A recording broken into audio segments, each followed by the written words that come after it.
Good morning, everybody. My name is Sonia Guil. My lab is based in Barcelona, in Spain, and I'm going to give you today a brief overview of how human cellular models have been used over the last decade or so to study Rett syndrome. In addition to the wealth of information that mouse models have provided and are still providing in the research of Rett syndrome, the advances in stem cell biology have allowed the development of human cellular systems to model the disease. The idea is to be able to grow in a culture dish in the lab human neural progenitor cells that can then be differentiated into the different neuronal and glial subpopulations that build up the brain. There are different sources of these neural progenitor cells, but I'm going to mention only the one most widely used, and that is tissue from the patient, generally from a small skin biopsy, which is converted in the lab through a reprogramming process into cells capable of now generating virtually every cell type in the body. These are called induced pluripotent stem cells, or iPS cells, and they can be driven towards neural progenitor cells and then into mature neurons. This is a most valuable system, since we can imagine that those neurons generated in vitro are similar to those in the person's brain and with the same genetic background of the patient, including the mutation on MECP2 that the Guil is carrying. Therefore, these cells in vitro constitute a valuable platform to study mechanistic aspects of the disease, as well as to search for biomarkers, or even to use some therapeutic compounds, or even to test gene therapy approaches. The obtention and generation of patient-derived iPS cells, and then from the obtention of neural progenitor cells and mature neuron is a lengthy process and very sophisticated procedure, which with time has been now improved and standardized. The end point is the obtention of these mature red neurons, which generally show most of the defects that had been also observed in animal models or postmortem samples. Specifically, defects in the electrical properties of the neurons, and here you can see some excitatory currents are shown, consequence of alterations in the morphology and function of these cells. For example, see here in these red neurons the decrease in the green signal, which reflects or detects the synaptic points where synaptic transmission is occurring. And indeed, these human neurons generated in vitro display a number of alterations at the molecular, morphological, and functional level. To summarize, these cells show a poorer morphological complexity, a poorer arborization, a reduced number of spines where synapses take place, and thus altered electrophysiological properties. All these features are characteristic of the disease and also in a full organism. These cellular models are therefore useful to better understand Rett and have taken advantage of the general advances in the field of stem cells. In this arrow of time, I've highlighted some of the most relevant achievements in this area, including the obtention of the first patient-derived iPS cell line in 2009, and then more recently, the obtention of neuronal cultures that are just not growing just on a petri dish on the surface in what we call two-dimensional or 2D neuronal culture, but that are cultured in three-dimensional structures, 3D, called brain organoids, that resembles much more the complex network of cells in our brains. Even brain region-specific organoids can be obtained, and they can also be fused together to study their interrelations. The first obtention of iPS cells from a Rett patient was described in 2010 and was followed by the establishment of protocols to prepare good isogenic controls, meaning that we can now obtain cells from the same patient that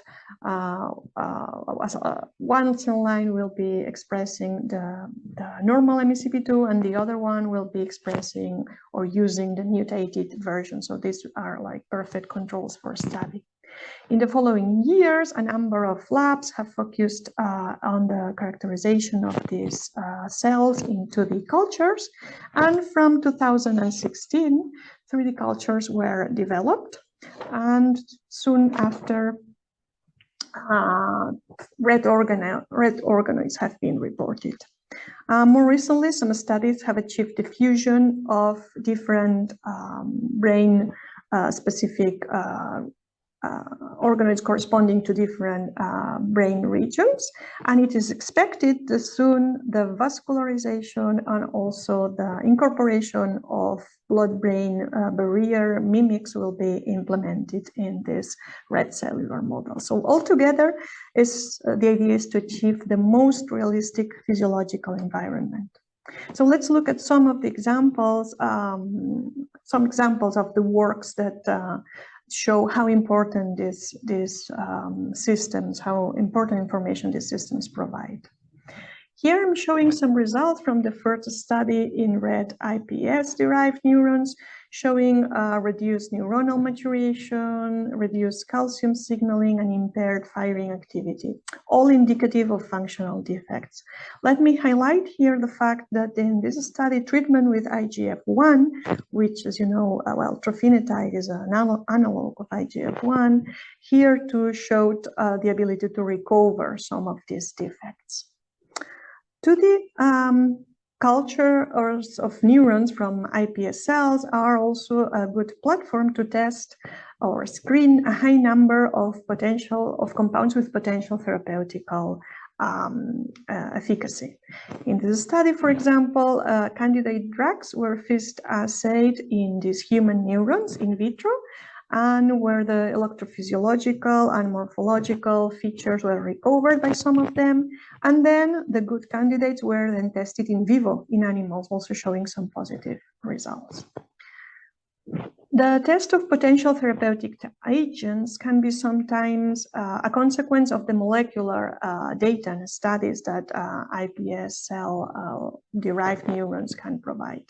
In this study from Park Lab, an unknown aspect of MECP2 function when regulating other genes was uncovered, and this inspired the use of a particular compound, which then showed therapeutic potential, since it can restore certain neuronal defects. For example, here we showed how calcium signaling is recovered, so that now the cells treated resemble more the wild-type cells.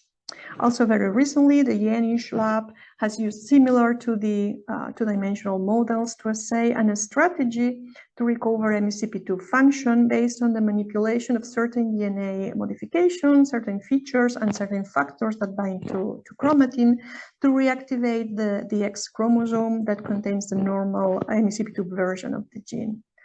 So, here in these images, you can, as an example of this study or a readout of this study, you can see how the red color in the control cells or the control neurons is absent in the red neurons. This color detects MECP2, the normal MECP2, and when the genetic intervention is implemented, we recover the expression of MECP2 in these neurons. So while it is true that 2D models represent highly reproducible cultures with homogeneous distribution of nutrients and small molecules and are very handy for mechanistic studies and drug testing, 3D models allow the proper formation of distinct cell layers, synaptic connections, and networks that across a specialized neural cell type, so that 3D organoids allow a closer mimic to the in vivo steps of human fetal neurodevelopment and maturation. So let me mention a few works dealing with red organoid generation. This first study from Yenish lab, for example, addressed molecular aspects of MECP2 function and link them to structural defects observed in neurogenesis by analyzing different organoid zones. For example, they observed more expanded ventricular areas. As mentioned before, the organoid field is quickly evolving, and different labs have reported the methods to fuse organoids from different brain regions. For example, dorsal and ventral forebrain organoids can be fused in vitro, and their links and their interconnections can be studied. This was applied in a Rett study recently, where ventral and dorsal specific or related organoids were separately generated and then fused in vitro, and the migration of neurons from the ventral zone to the dorsal zone was then tracked by labeling the ventral neurons in green. And here we can see how in the control situation or the normal situation, these neurons appear more go to the dorsal zone, whereas the Rett neurons show defects in that regard. Lastly, I'm showing now some results from a work by Alison Moatry's lab, which I think illustrates very well the power of combining 2D and 3D models. In this case, a battery of candidate compounds were tested in 2D neurons to then assay them, the ones that showed some effect, assay them in more complex 3D organoids and with a more in-depth characterization of their therapeutical potential. With all this, the main take-home message I would like to convey to you today is that human neural models, both 2D and 3D systems, which are getting increasingly more complex and sophisticated as they incorporate even non-neural, non-central nervous system derived entities such as blood vessels or microglia, are excellent platforms to recapitulate and to characterize Rett developmental features. And they also allow drug discovery and the analysis of drug responses. Thank you very much for your attention. I'm leaving here my email in case you wish to contact me in the future for any questions. Thank you.